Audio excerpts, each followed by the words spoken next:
Okay, so I started off by labeling the top with the root, the posterior and anterior sides of the, ansa cervicalis.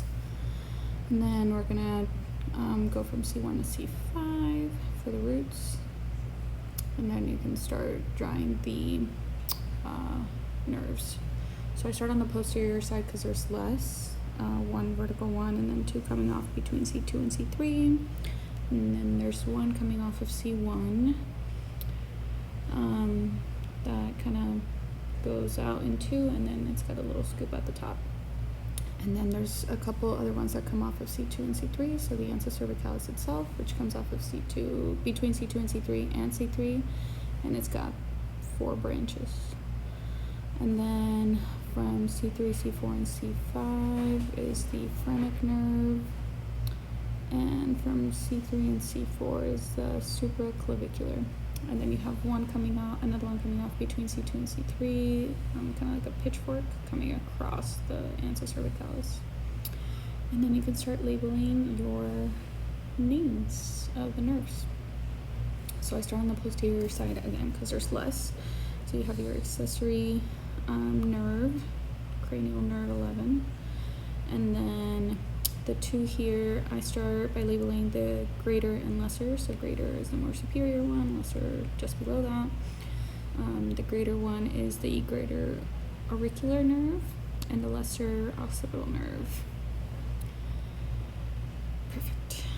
And then you can start by labeling the hypoglossal nerve, cranial nerve 12. And then the one below it coming off of C1 isn't part of the ansa cervicalis, so I didn't really label it. And then I continued with the transverse cervical nerve, transverse coming across the ansa cervicalis. And then for the ansa cervicalis itself, you have a superior and an inferior root. So the superior root goes to just right below the hypoglossal nerve. And then to label the 4 branches of the ansa cervicalis, love that. You can think of, so the ones on the sides are going to be labeled kind of named like the roots. So the superior root, the one closer to the superior root is supplying the superior belly of the omohyoid, so superior, and the inferior one is supplying the inferior belly of the omohyoid. And then for the two in the middle, just think about it in alphabetical order. Sternohyoid, H comes before T, so sternohyoid, and sternothyroid. And then you have the phrenic nerve at the bottom, which is C3, C4, C5.